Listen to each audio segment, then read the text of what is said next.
गेल्या वीकमधला जर हा तुम्ही चार्ट बघाल, जे मी प्राइस व्हॉल्यूम ॲक्शनबद्दल बोलत होतो. एक झालं सेक्टर रोटेशन. आता लास्ट वीकमध्ये एकदम स्ट्राँग प्राइस पण अप आणि खूप पॉझिटिव्ह व्हॉल्यूम पण आलाय. सो हा माझ्यासाठी एक ट्रिगर आहे आणि पण टर्न अराउंड जो आहे तो नेट प्रॉफिटमध्ये आहे. आता जर आपण यांचे इयरली नंबर्स बघू, तर तिकडे सुद्धा सेल्स 440 कोटीवरून 494 कोटीला गेलाय आणि नेट प्रॉफिट 39 कोटीवरून 68 कोटीला गेलाय. सो बेसिकली इंडिकेट काय करते? कारण बघा ना, ही एकेकाळी लॉस मेकिंग कंपनी होती. 8 कोटी, 71 कोटी आणि तिथून या बिझनेसमध्ये टर्नअराउंड सुरू झालाय. सो तो एक positive indication in terms of numbers आहे, जो आपल्याला कन्सिडर केला पाहिजे फंडामेंटल्समध्ये. खूप लोकांचा प्रॉब्लेम काय होतोय, की ते न्यूजमध्ये बघून किंवा ठराविक एखाद्या ग्रुपमधून किंवा कुणाकडून तरी ऐकून एखादा स्टॉक बाय करतात. आता स्टॉक बाय केल्यानंतर त्यांना कळत नाही, की एक्झिट कधी घ्यायची आणि अल्टिमेटली काही वेळ गेल्यानंतर तो स्टॉक डाउनफॉलला येतो आणि मग खूप सारे प्रश्न निर्माण होतात, की मी आधीच एक्झिट घेतली असती तर बरं झालं असतं. मला स्टॉक मार्केटमधलं कळत नाही. थोडंसं डिमोटिव्हेशन होतं. म्हणजे आपल्याला लर्निंग काय आहे, की आपल्याला स्टॉकमध्ये रॅली सुरू व्हायच्या आधी तो आयडेंटिफाय करता आला पाहिजे. आता तो कसा करणार? तो करण्यासाठी 2 टेक्निक आल्या पाहिजेत. एक आहे सेक्टर रोटेशन समजलं पाहिजे, की सध्याच्या सीझनमध्ये काय चालू आहे. जसं शेतकरी कुठल्याही सीझनमध्ये कुठलंही पीक घेत नाही. प्रत्येक एक ठरलंय त्याचं फिक्स, की या सीझनमध्ये हे पीक घ्यायचं आहे. तसंच सेक्टर रोटेशन जमलं पाहिजे, की कोणत्या काळामध्ये कोणते स्टॉक चालू शकतात आणि दुसरं सेक्टर रोटेशनला प्राइस व्हॉल्यूम ॲक्शनची जर अलाइनमेंट देता आली, तर one of the best combination बनतो आणि खूप आधी आपण खूप चांगले स्टॉक आयडेंटिफाय करू शकतो. आणि हेच करून आज मी अल्मोस्ट 3 स्टॉक आयडेंटिफाय केलेत, जे स्विंग ट्रेडिंगसाठी कन्सिडर केले जाऊ शकतात. आणि ते stock me one by one तुमच्यासोबत डिस्कस करणार आहे. आपण सगळ्या तिन्ही स्टॉकचं फंडामेंटली बघू आणि टेक्निकली बघू आणि थोडंसं इन डेप्थ समजून घेण्याचा प्रयत्न करू. आपला पहिला स्टॉक जो आहे तो आहे ओरिएंट हॉटेल. याचा आधी काय करूया थोडंसं एकदा ना चार्ट बघून घेऊयात. चार्टमध्ये जर बघायचं म्हटलं, तर गेले आणि मी वीकली चार्ट फॉलो करतो तुमच्या माहितीसाठी. कारण मला असं वाटतं पर्सनली, की स्विंग ट्रेडिंगसाठी डेली चार्ट बघण्यामध्ये काही अर्थ नाहीये. आपण आठवड्याच्या एंडला, वीकेंडला बसून 2-3 तास एनालिसिस करून वीकली चार्ट बघून आरामात काम करू शकतो. त्यामुळे डेली चार्ट अव्हॉइडच करा. वीकली चार्टमध्ये खूप चांगली क्लॅरिटी मिळते. आता ओरिएंट हॉटेलचा जर तुम्ही स्टॉक बघाल, ऑलरेडी पावसाळ्याचे दिवस चालू होत आहेत. हिवाळा येईल त्यानंतर आणि लोकांना बाहेर सुद्धा पडायचं असतं. त्यामुळं ओव्हरऑल हॉटेल इंडस्ट्री एक चांगल्या पद्धतीनं परफॉर्म करेल, असं एक सेक्टर रोटेशनमध्ये अंडरस्टँडिंग येतंय.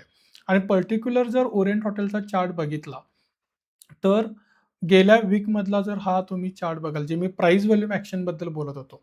एक झालं सेक्टर रोटेशन. आता लास्ट वीकमध्ये एकदम स्ट्राँग प्राइस पण अप आणि खूप पॉझिटिव्ह व्हॉल्यूम पण आलाय.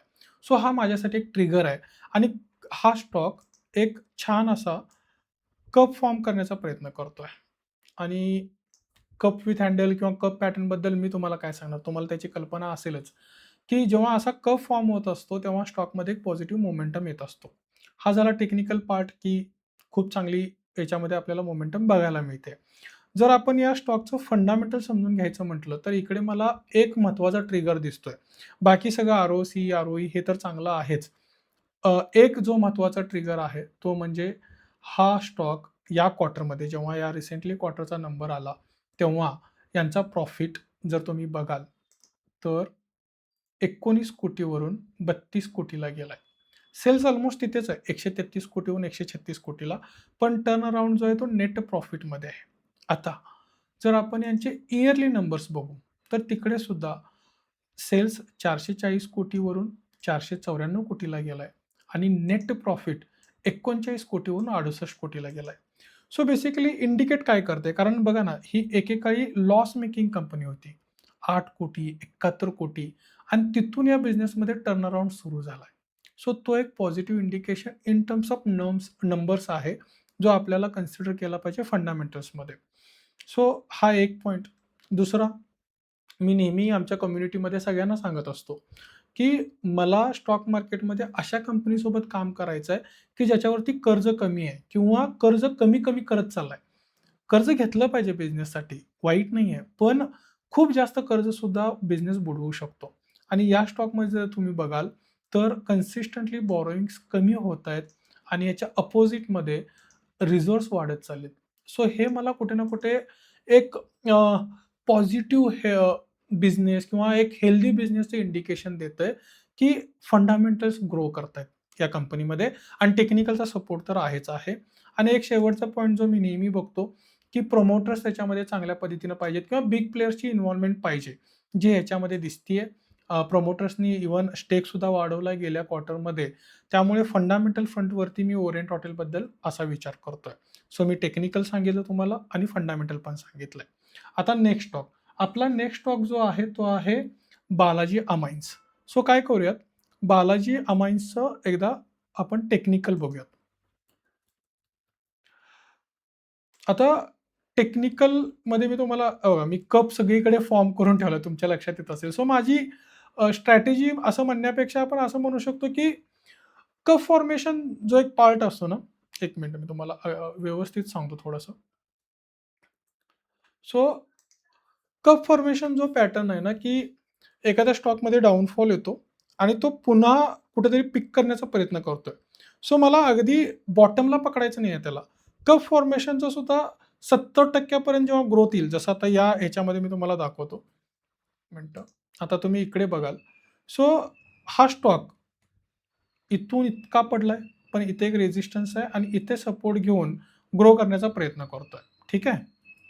आता माझ्या स्ट्रॅटेजीमध्ये म्हणा किंवा ओव्हरऑल मी कप कसा बघतो. आता इथून याने सपोर्ट घेतला, राइट?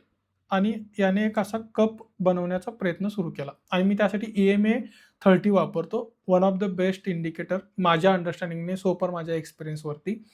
आता जसा कप सुरू झाला, माझी एंट्री किंवा मी इथे कुठेही त्याला पिक करत नाही. हा माझ्या ट्रॅकिंग पोझिशनमध्ये येतो आणि जेव्हा 70% याचं एक कप फॉर्मेशनची फेज सुरू होते, साधारण इथे, तेव्हा मी एक ट्रॅकिंग पोझिशन घेतो आणि बालाजी अमाईन्समध्ये मी ऑलरेडी ट्रॅकिंग पोझिशन घेतलेली आहे. ठीक आहे. आणि म्हणूनच मी तुमच्यासोबत हा डिस्कस करतोय स्टॉक.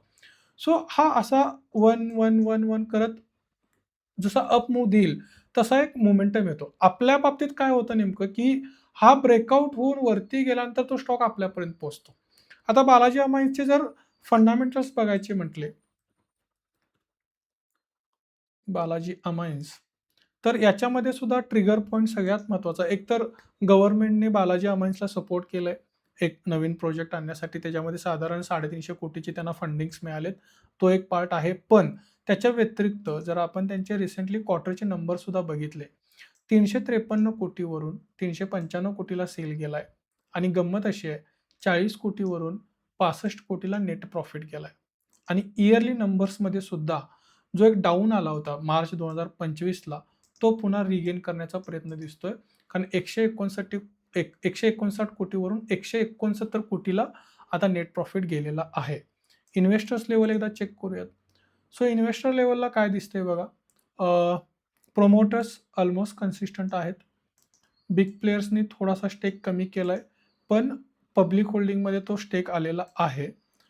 आता इथे गंमत आहे, की इथे आपल्याला बऱ्याचदा डेटा फॉल्स फॉर्मॅटमध्ये दिसतो, की इथे दिसताना असं दिसतंय, की यांनी स्टेक कमी केलाय, पण तो स्टेक परत पब्लिक होल्डिंगमध्ये बिग प्लेयर्सच्या कडेच आहे.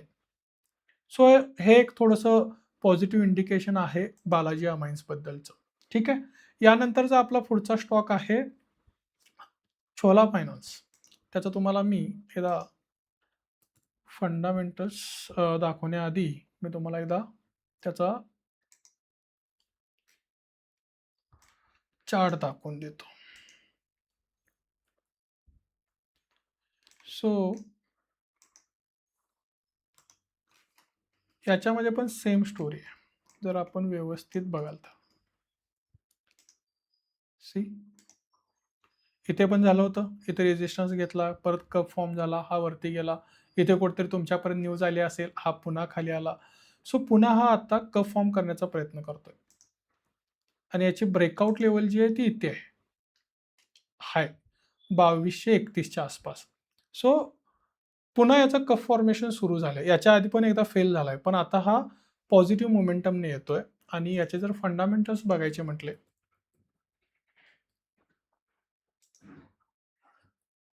तर इकडे काय दिसतंय आपल्याला नंबर्समध्ये 8,913 कोटीवरून सेल्स गेलाय 10,366 कोटीला आणि नेट प्रॉफिट 1362 कोटीवरून 1626 कोटीला.